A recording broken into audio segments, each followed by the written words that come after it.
Kita kali ini mau bedah materi menarik nih dari buku yang cukup legendaris ya, Crossing the Chasm. Betul. Anda pernah nggak sih lihat produk teknologi yang awalnya keren banget, heboh gitu, tapi terus kayak hilang aja? Nah, katanya nih, jawabannya mungkin ada di sebuah jurang pemisah atau chasm. Iya, bener banget.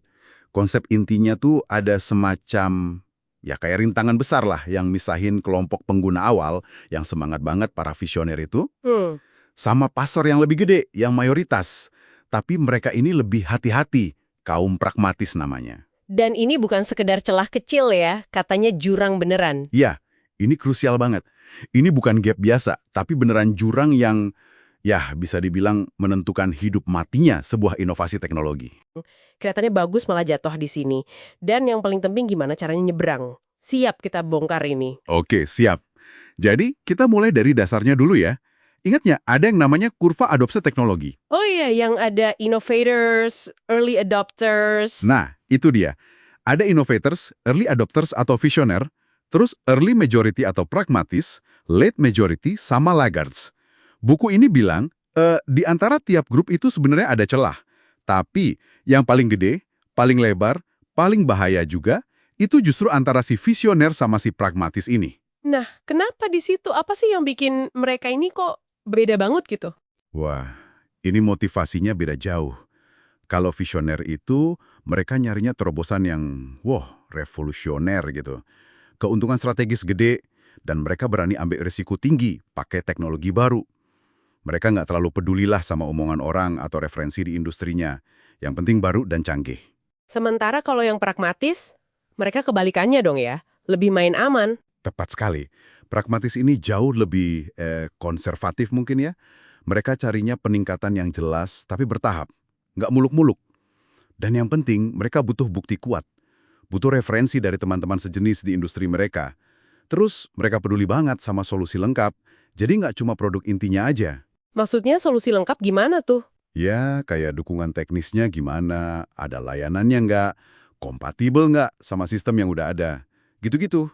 Mereka nggak mau ambil risiko, pokoknya maunya yang pasti-pasti aja. Nah, ini nih yang saya baca menarik dari sumber Anda. Katanya, justru kalau kita sukses banget sama visioner, itu malah jadi masalah pas mau deketin pragmatis. Loh kok bisa gitu? Nah, ini dia ironisnya. Justru itu. Bagi si pragmatis ini, visioner itu sering dianggap kayak, ya, kelinci percobaan lah. Orang aneh yang suka coba-coba risiko nggak perlu. Jadi pas pragmatis, lihat sebuah produk itu cuma dipakai sama visioner, mereka malah jadi curiga. Mikirnya, wah ini pasti belum stabil nih, belum kebukti handal. Oh, jadi kesuksesan awal di mata visioner malah jadi sinyal bahaya buat pragmatis ya? Betul. Jadi keberhasilan awal itu malah bisa jadi bumerang. Perbedaan cara pandang fundamental ini yang jadi jurangnya. Oke, kebayang sekarang. Terus, apa dong akibatnya kalau perusahaan nggak siap terus nyemplung ke jurang ini? Wah, bisa fatal akibatnya.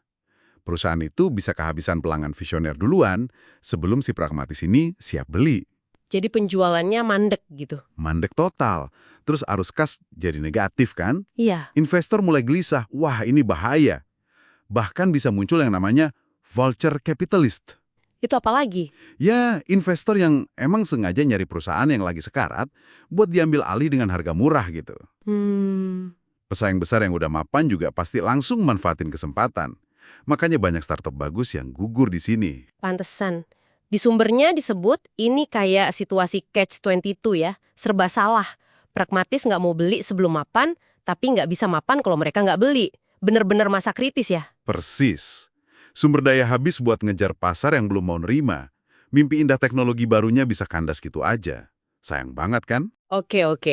Gambaran bahayanya jelas banget. Tapi kan pasti ada solusinya dong ya. Nah, disinilah katanya ada analogi invasi D-Day. Itu gimana strateginya? Iya, analoginya kuat banget ini. Kayak waktu Perang Dunia Kedua, pasukan sekutu itu kan fokusin semua kekuatan di satu titik aja, di pantai Normandia itu. Nah, strategi buat nyebrang jurang ini mirip. Kita harus fokus. Fokus total di satu niche market aja. Satu segmen pasar yang spesifik banget. Tujuannya? Tujuannya kuasai segmen kecil itu dulu. Kuasai secara mutlak. Jadikan itu pangkalan kita. Fokus di satu niche. Kedengarannya masuk akal sih, tapi apa nggak malah membatasi potensi pasar di awal? Gimana kalau ada pesaing yang lebih berani langsung nyerang pasar luas? Nah, ini pertanyaan bagus dan sering jadi jebakan juga. Justru karena kita lagi di jurang, sumber daya kita kan terbatas banget ya. Makanya fokus itu jadi penting banget. Ada beberapa alasan. Pertama, yaitu tadi, untuk membangun yang namanya whole product, solusi lengkap. Ingat kan pragmatis butuhnya itu? Iya ya, yang tadi ada dukungan, layanan, kompatibilitas. Betul.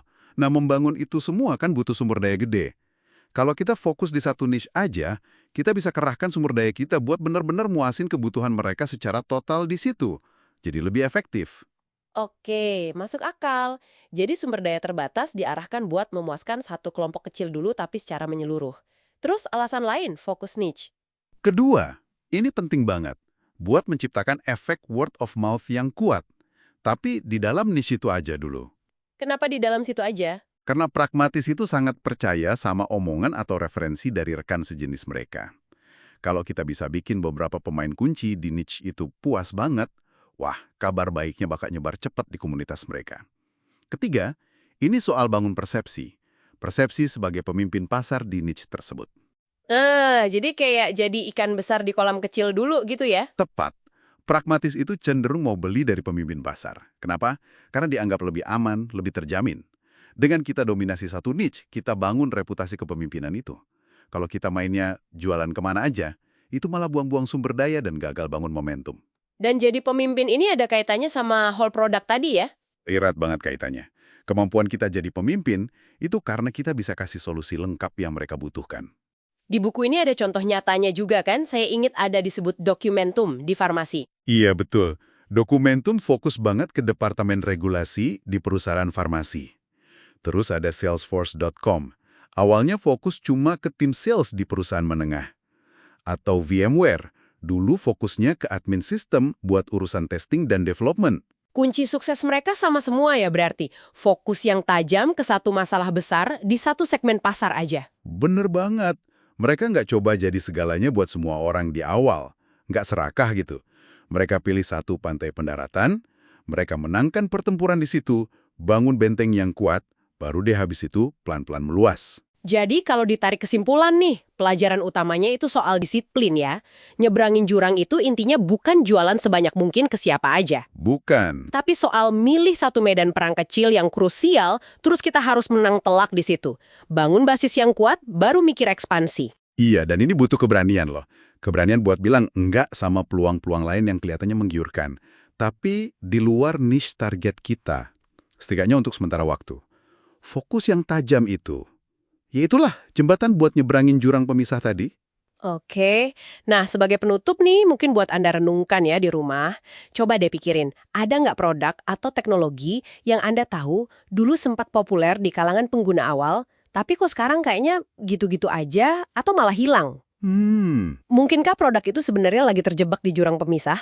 Dan kalau iya, kira-kira nih, pantai pendaratan atau niche spesifik apa ya yang mungkin bisa bantu dia nyebrang? Pertanyaan menarik itu. Sesuatu untuk Anda pikirkan lebih lanjut.